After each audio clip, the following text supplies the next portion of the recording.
Nous avons le plaisir d'accueillir sur ce plateau l'ambassadeur Cheikh Keita.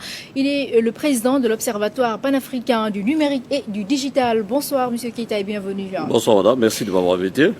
Le plaisir est partagé. Alors les états généraux de l'intelligence économique viennent de se terminer à Dakar. Quelle lecture faites-vous de cette initiative, mais également les conclusions de ces assises?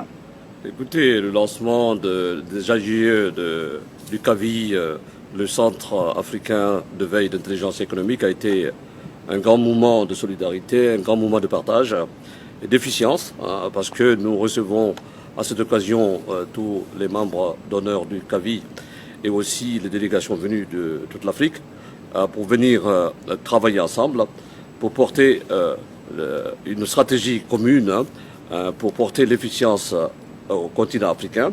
Et à cette occasion, nous avons lancé nos travaux et nous avons lancé l'Observatoire panafricain du numérique et du digital.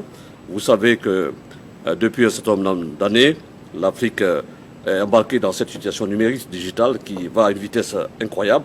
Alors il y a des États qui ont pris compte de cette avancée, d'autres États n'ont pas encore cerné cette problématique.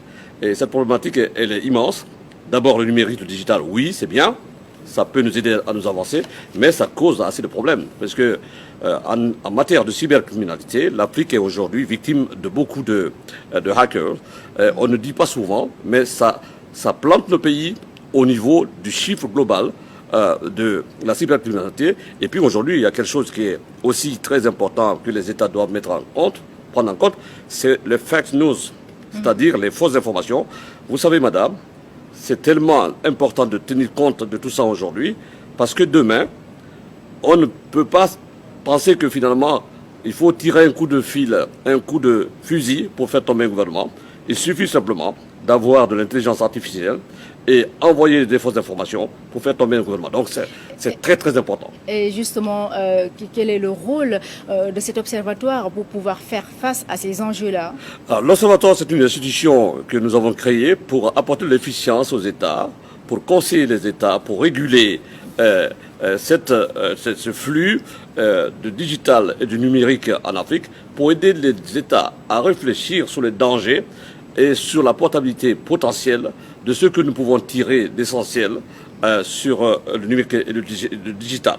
Ça peut donner aussi un moment de réflexion globale pour permettre aux États de tracer des lignes directives pour avancer, pour que nous tirons une certaine efficience. Mais alors, cet observatoire aussi va conseiller les États à créer un plan souverain des États pour contrôler l'Internet, qu'on appelle Sovereignty Internet Act, que les États, que nous conseillons aux États de mettre en place, parce que, vous savez, les GAFAM, ils sont plus riches que les États aujourd'hui, ils ont leur puissance de frappe, et les États n'ont pas tellement de solutions pour lutter contre ça. Alors nous proposerons de taxer des flux des GAFAM sur l'Afrique, pour qu'on touche des réserves, pour qu'on prenne cette réserve, pour construire des universités, des laboratoires, pour que l'Afrique soit au niveau des autres pays, au niveau du digital et du numérique.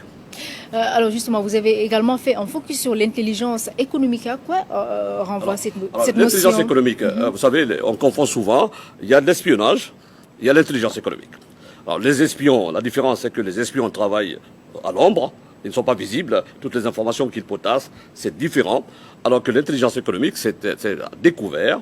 Nous partons chercher des informations utiles, efficientes, qui peuvent porter nos États à avancer dans les bonnes directives, afin de cerner la problématique réelle du pays, pour faire avancer le pays, et pour que les entreprises africaines puissent s'intéresser à ces informations-là pour les aider à aller plus loin. Parce que vous savez, il y a beaucoup de pays africains aujourd'hui où les informations viennent de l'étranger. C'est-à-dire beaucoup d'informations utiles, stratégiques, sont plutôt données par des gens qui ne sont pas des Africains. Alors nous voulons changer la donne, pour que les informations et toutes les informations utiles et efficientes viennent des Africains.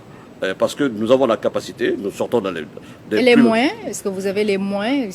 Ça demande aussi des moyens financiers, bien sûr. Il faut se donner les moyens, et les moyens pour se donner, il faut de l'ambition, et pour capter cette ambition, il faut qu'il y ait un consensus global au niveau de la réflexion de l'utilité du combat que nous menons pour que les États puissent prendre en compte cette politique et cette observation que nous allons les mettre à disposition pour qu'ils s'en servent.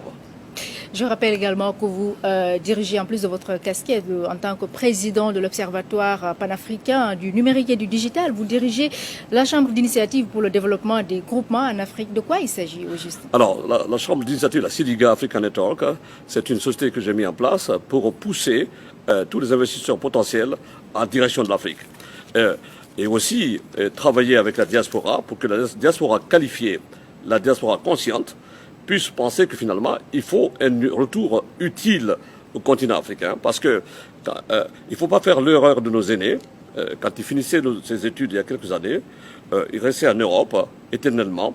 Il faut aujourd'hui des canevas, des consciences qui donnent la possibilité, une visibilité aux étudiants qui ont fini les études, afin qu'ils puissent venir en Afrique. Parce que l'Afrique, c'est un continent aujourd'hui à devenir.